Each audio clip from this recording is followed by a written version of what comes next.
시간에는 종말의 동쪽의 구원을 베푸시고 이 제목으로 하나님의 말씀을 살펴보도록 하겠습니다. 처음과 마지막이 되시는 만군의 여호와 우리 하나님께서는 종말에 바로 마지막에 될 일을 일찍이 말씀을 하셨습니다. 그래서 이 시간에 종말의 동쪽의 구원을 베푸시고 이 제목으로 하나님의 말씀을 살펴보도록 하겠습니다. 그래서 베드로전서 1장 5절에서 너희는 말세에 나타나기로 예비하신 구원을 얻기 위하여 믿음으로 말미암아 하나님의 능력으로 보호하심을 받았느니라. 자, 베드로 사도가 말하기를 말세에 나타나기로 예비하신 구원.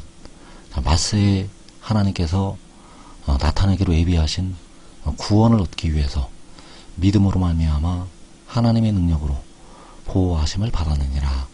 자, 이 구원을 얻을 때 말세에 나타나기로 예비하신 이 구원을 얻을 때 백성들은 영생을 취할 수가 있게 됩니다. 그래서 하나님께서 말씀하신 바 말세에 나타나기로 예비하신 구원, 그 구원을 시온에 베푸신다고 말씀을 하셨다는 사실입니다. 그래서 이사 46장 13절에서 내가 나의 공의를 가깝게 할 것인즉 그것이 멀지 아니하나니 나의 구원이 지체하지 아니할 것이라. 내가 나의 영광인 이스라엘을 위하여 구원을 시온에 베풀리라.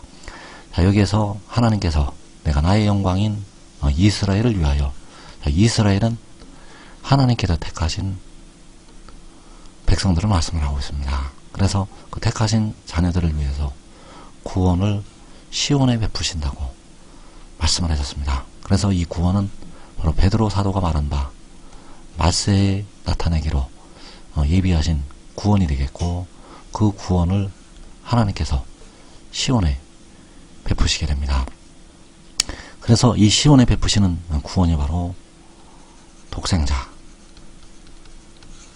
만군의 여호와께서는 친히 십자가를 지시고 백성들의 영혼을 속량을 하셨고 독생자는 이 마지막에 나타나서 백성들의 썩어짐의 종로로 서라고 있는 바로 무덤으로 들어가고 있는 몸을 속량을 하게 됩니다. 그래서 그 구원을 하나님께서 이제 시온에 베푸시게 되고 백성들에게 영생을 주시게 됩니다. 그래서 이사 46장 13절에서 내가 나의 공의를 가깝게 할 것인즉 그것이 멀지 아니하나니 나의 구원이 지체하지 아니할 것이라.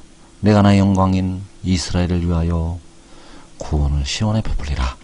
자, 이 구원을 시온에 베푸신다고 말씀하셨는데 이 구원을 위로부터 하늘로부터 보내시게 됩니다. 그래서 이사 45장 8절에서 하늘이여 위로부터 공의를 부리며 구름이여 의를 부을지어다.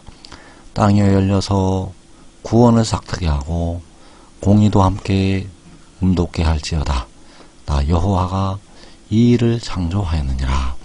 하늘로부터 위로부터 공의를 뿌리시게 되는데 어디에 뿌리시게 되는가 하면 바로 시온에 뿌리시게 됩니다. 그래서 땅이여 열려서 그 땅이 바로 땅에 있는 시온을 말씀을 하고 있고 그 시온이 그 나마를 낳게 됩니다. 그래서 그 시온이 나마를 낳는데 바로 육신 안에 낳게 됩니다. 시온이 그 나마를 그 육신에 낳게 되고 그 육신에서 싹으로 돋아나게 됩니다. 그래서 땅이 열려서 구원을 싹트게 하고 공의도 함께 음돋게 할지어다. 나 여호와가 이 일을 창조하였느니라. 그래서 그 구원은 그 공의는 바로 살려주는 영이요 성결의 영이요 그 영은 바로 독생자가 하늘로부터 위로부터 뿌려지게 되고 싹으로 돋아나게 됩니다. 그래서 내가 나의 공의를 가깝게 할 것인즉 그것이 멀지 아니하나니 나의 구원이 지체하지 아니할 것이라.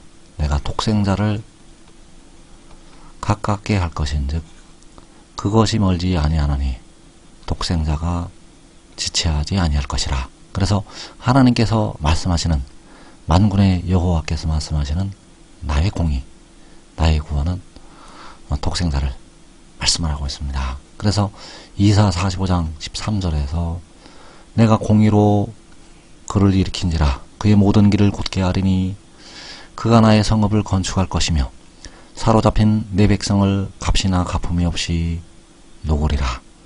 만군의 여호와의 말이니라 하셨느니라. 자, 사로잡힌 내 백성, 바로 사로잡힌 하나님의 백성들을 값이나 갚음이 없이 놓으리라고 말씀을 하셨습니다. 그래서 누가복음 21장에서 하나님의 택하신 백성들에게 진노가 임하게 되고 그 백성들이 모든 이방에 사로잡혀 갈 것을 주님께서 말씀을 하셨습니다. 그래서 그 사로잡힌 백성들이 값이나 갚음이 없이 노임을 받게 되는데, 이때가 바로 공의로 그를 일으킬 때, 공의로 그를 일으킬 때 사로잡혀 갔던, 바로 모든 이방에 사로잡혀 갔던 하나님의 백성들이 자유를 얻게 됩니다. 그래서 공의로 그를 일으키실 때 바로 내가 나의 공의를 가깝게 할 것이라는 그 말씀이 백성들에게 응하게 된다는 사실입니다. 그래서 하나님께서 공의로 그를 일으키시게 되는데 동쪽에서 그를 일으키시게 됩니다. 자, 이 말씀이 바로 시초부터 알리신 종말, 시초부터 알리신 마지막이 된다는 사실. 그래서 이사 46장 11절에서 내가 동쪽에서 사나운 날짐승을 부르며 먼 나라에서 나의 뜻을 이룰 사람을 부를 것이라. 내가 말하였은즉 반드시 이룰 것이요 계획하였은즉 반드시 시행하리라. 자, 이 사나운 날짐승, 바로 나의 뜻을 이룰 사람이 되겠고, 사나운 날짐승이 일어나서 백성들을 학대했던 이방 나라를 심판하게 됩니다. 그래서 그가 어디에서 올라오게 되는가? 바로 동쪽에서 올라오게 됩니다. 동쪽 먼 나라에서 하나님의 뜻을 이룰 사람이 부르심을 받게 됩니다. 그래서 그때가 바로 공의로 그를 일으킬 때, 그래서 내가 말하였은즉 반드시 이룰 것이요 계획하였은즉 반드시 시행하리라. 마지막에 하나님께서 반드시 이 일을 이루시고 하나님의 백성들을 모든 사로잡힘에서 구원하시게 된다는 사실입니다. 그래서 하나님께서 공의로 그를 일으키실 때 그를 하나님께서 만민의 빛으로 세우시게 됩니다. 이때가 바로 공의로운 해가 떠올라서 치료하는 광선을 발할 때, 그래서 이사 51장 4절에서 내 백성이여 내게 주의하라. 내 나라여 내게 귀를 기울이라. 이는 율법이 내게서부터 나갈 것임이라. 내가 내 공의를 만민의 빛으로 세우리라. 자, 율법이 하나님에게서부터 나간다고 말씀을 하셨습니다. 그 율법이 바로 공의요 시온에 베푸시는 구원, 바로 독생자를 말씀을 하고 있습니다. 그래서 그 독생자가 이 마지막에 하나님께로부터 나가게 되고 하나님께서 그 독생자를 여호와께서 만민의 빛으로 세우시게 된다는 사실입니다. 그때가 바로 공의로 그를 일으키실 때요, 그를 만민의 빛으로 세우실 때 하나님의 성읍이 이 땅에 건축이 되고 사로잡혀 갔던 백성들이 값이나 갚음이 없이 노임을 받게 됩니다. 그래서 셀 수 없는 큰 무리가 각 나라에서 나오게 되는데 바로 사로잡혀 갔던 하나님의 백성들이 되겠고, 그들을 가리켜서 이는 큰 환난에서 나오는 자들이라고 말씀을 하셨다는 사실입니다. 그래서 그 큰 환난에서 사로잡힘에서 백성들이 노임을 받게 되고 영생으로 그래서 하나님께서, 만군의 여호와께서 내가 내 공의를 만민의 빛으로 세우리라고 말씀을 하시고 있는데, 바로 열방의 목전에서, 문나라의 목전에서 만민의 빛으로 독생자를 세우시게 됩니다. 그래서 시편 98편에서 그때를 가리켜서 말씀을 했습니다. 새 노래로 여호와께 찬송하라. 그는 기이한 일을 행하사 그의 오른손과 거룩한 팔로 자기를 위하여 구원을 베푸셨음이로다. 여호와께서 그의 구원을 알게 하시며 그의 공의를 문나라의 목전에서 명백히 나타내셨도다.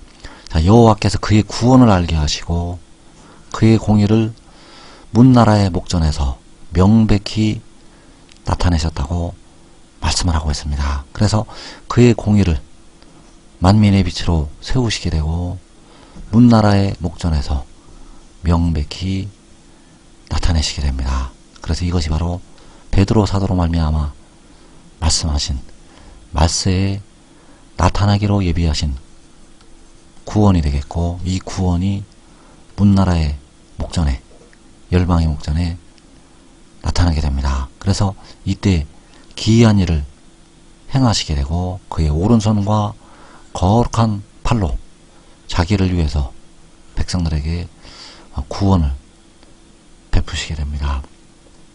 그래서 지금 믿고 순종하는 자들은 이 땅에 큰 환난을 면하고 사로잡혀 가지 아니하고 자기와 자기의 가족이 먼저 영생으로 들어가게 된다는 사실입니다. 이 복된 자리에 꼭 들어가기를 축원합니다.